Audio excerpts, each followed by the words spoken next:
সারা জীবন বাবার বাড়িতে আরামে খেয়ে শ্বশুর বাড়ি এসে এত কাজ করছিস, তার 1% কাজ যদি বিয়ের আগে মায়ের হাতে হাতে করতিস তাহলে হয়তো তোর মায়ের কষ্টটা একটু কম হতো। বেস্ট ফ্রেন্ডের এই কথাটা সত্যি অনেকটা ভাবালো। গুড মর্নিং এভরিওয়ান, আমার আরও একটি নতুন ভিডিওতে তোমাদের সবাইকে অনেক ভালোবাসা জানিয়ে আজকে আমার দিনটি শুরু করলাম। এখন কিন্তু ঘড়িতে ওই 7টার মতো বাজে। আজ একটু তাড়াতাড়ি ঘুম থেকে উঠে পড়েছি, কারণ বর হচ্ছে অফিসে যাবে।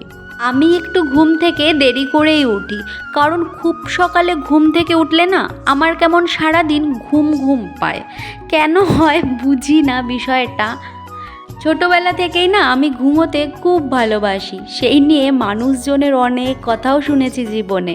কি জানো তো বন্ধুরা, এখন না কিছু মানুষের নিজের চিন্তা ছেড়ে অন্যের ব্যক্তিগত জীবনের প্রতি কৌতূহলটা একটু বেশি। শুনতে খারাপ লাগলেও এটাই সত্যি। ছোটোবেলা থেকেই আমার মা আমাকে কোনো কাজই করায়নি, বলতে পারো ইচ্ছে করেই করায়নি। কারণ মা বলতো যে বিয়ের পর শ্বশুরবাড়িতে গেলে কাজ করতেই হবে, যতদিন বাবার বাড়িতে আছিস আরাম করে খেয়ে নে।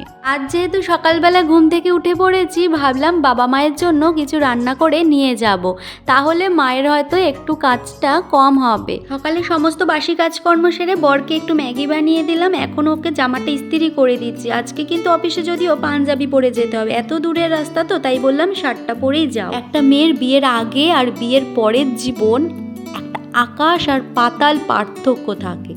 মানিয়ে নিতে পারলেই তুমি ভালো। বাড়ির বউ শ্বশুর বাড়ির মানুষকে কতটা আপন করে নেবে সেটা সম্পূর্ণ নির্ভর করে তাদের ব্যবহার আর আচরণের উপর। নতুন বাড়ি নতুন পরিবেশে এসে মানিয়ে নেওয়া যথেষ্ট কষ্ট। হতেই পারে আমি ভীষণ ভালো রান্না করি, তার মানে এই নয় যে সবাইকেই খুব ভালো রান্না করতেই হবে। দেখা যায় যে সবাই হয়তো এমন এমন অনেক বিষয় পারদর্শী যেটা হয়তো আমি পারিই না। আজকের সময়ের বউরা বাইরেও সামলাচ্ছে, এমনকি ঘরেও সমস্ত সংসারের দায়িত্ব কর্তব্যগুলো পালন করছে। আমি সত্যি মন থেকে তাদেরকে অনেক রেসপেক্ট করি, কারণ তারা একসাথে দুটো ফিল্ডে সমানভাবে কাজ করছে। সেই জায়গাটায় দাঁড়িয়ে তো আমি একটাই কাজ করি না, সংসারের কাজ। এটা এমন কোনো ব্যাপারই না। সংসার কোনো দিনও একার হতে পারে না। আমার এটা মনে হয় যে সংসারে প্রত্যেকটা মানুষেরই উচিত প্রত্যেকটা জিনিসের ওপরে খেয়াল রাখা, তাহলেই একটা সংসারে সুখ আর শান্তি ফিরে আসে। রান্না করতে গিয়ে দেখি ঘরে কাঁচা লঙ্কাটা ফুরিয়ে গেছে, তাই বাজারে আসলাম। যা গরম পড়েছে, তাতে সবজিগুলো যদি ধরে না নিই তাহলে না ঠকে যেতে হবে। ওখানে একটা কাঁচা আম, এর দাম নাকি 16 টাকা। ভাবো একবার, আর কিছুদিন পরে গাছের তলায় আম পড়ে থাকবে। যেই জিনিসটা অ্যাভেলেবেল হয়ে যায় তার মূল্যটা অনেক কমেই যায়, সেটা মানুষ হোক আর সবজিই হোক। চিংড়ি মাছ খেতে খুব ভালোবাসে, তাই ওর জন্য একটু চিংড়ি মাছ নিয়ে নিলাম আর একটু টক দই নিয়ে নিলাম। আজকে বাড়িতে গিয়ে টক দই, সর্ষে, পোস্ত, নারকেল দিয়ে চিংড়ি মাছ করব। ফ্রিজে একটা নারকেলও আছে, তো ওটাকে না কুড়িয়ে নিচ্ছিলাম। যেহেতু অনেকটা ঠান্ডা হয়েছিল, ভালো করে কোড়ানো যাচ্ছিল না, তাই আমি বুদ্ধি খাটিয়ে নারকেলটাকে ছোট ছোট করে ডুমডুম করে কেটে নিলাম। তারপরে মিক্সিতে ঘুরিয়ে এটার যে দুধটা বেরোবে ওটা দিয়েই চিংড়ি মাছটা রান্না করব। খেতে কিন্তু অসাধারণ লাগে। আমার ঠাকুমা শাশুড়ির কাছ থেকেই শিখেছিলাম চিংড়ি মাছে পেঁয়াজ দেওয়াটা, যদিও আমার বাবার বাড়িতে এইভাবে খাওয়া হয় না। সামান্য একটু ওপর থেকে কাঁচা তেল ছড়িয়ে দেব, তারপর ঢেকে আস্তে আস্তে জিনিসটা হবে। তারপরেই আমি ছাদে চলে আসলাম, আর এত তাপ না ছাদে যে পাড়া দেওয়া যাচ্ছে না। ভাবছি সামনের দিন একটা জুতো আর ছাতা নিয়ে ছাদে আসবো জামা কাপড় মেলতে। বাজার থেকে এনেছিলাম নোটে শাক, অল্প জল আর লবণ দিয়ে সিদ্ধ করে নিয়েছি। এখন কড়াইতে একটুখানি তেল, তার মধ্যে রসুন আর পেঁয়াজ সম্বাদ দিয়ে নাড়াচাড়া করলেই কিন্তু আমার রেডি হয়ে যাবে সামান্য তেলে শাক ভাজা।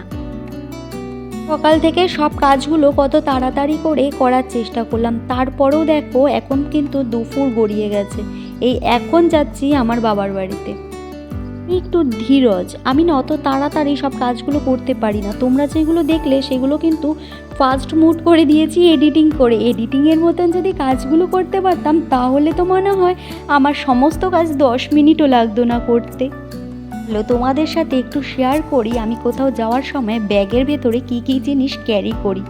প্রথমেই একটা জামা নিয়ে নিয়েছি, ওখানে গিয়ে পরবো। আর দেখো, যেহেতু খাওয়ার পরে একটুও সময় পেলাম না লেবুটা খাওয়ার, তাই ব্যাগের মধ্যে ভরে নিয়েছি। আর সময় এখন কটা বাজে দেখাচ্ছি তোমাদেরকে, 1টা 5।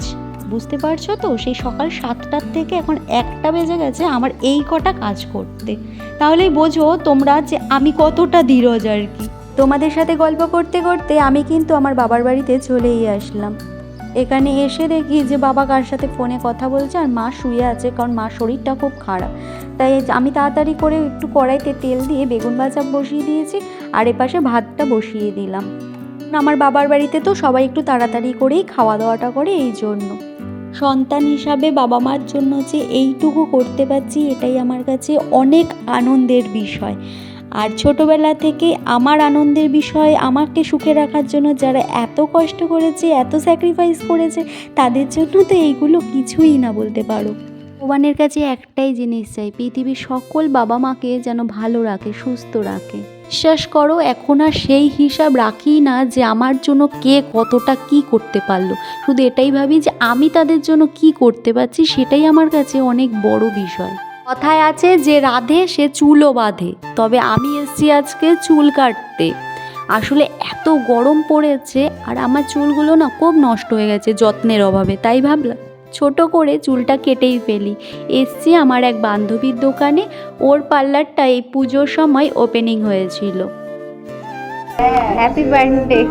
এই ছোট্ট বাবুটা কিন্তু এই পার্লারের ওনার, মানে ওর নামেই পার্লারটা। তো দেখো আমার এই যে চুলগুলোর অবস্থা দেখেছো, চুল নিয়ে এক্সপেরিমেন্ট করতে আমি ভীষণ ভালোবাসি, তাই ছোটো করে চুলটা কাটিয়েই ফেললাম। বন্ধুরা ভিডিওটা এই পর্যন্তই, এত পর্যন্ত যদি দেখে থাকো অবশ্যই একটা লাইক কমেন্ট শেয়ার করে পাশে থেকো। চলো টাটা।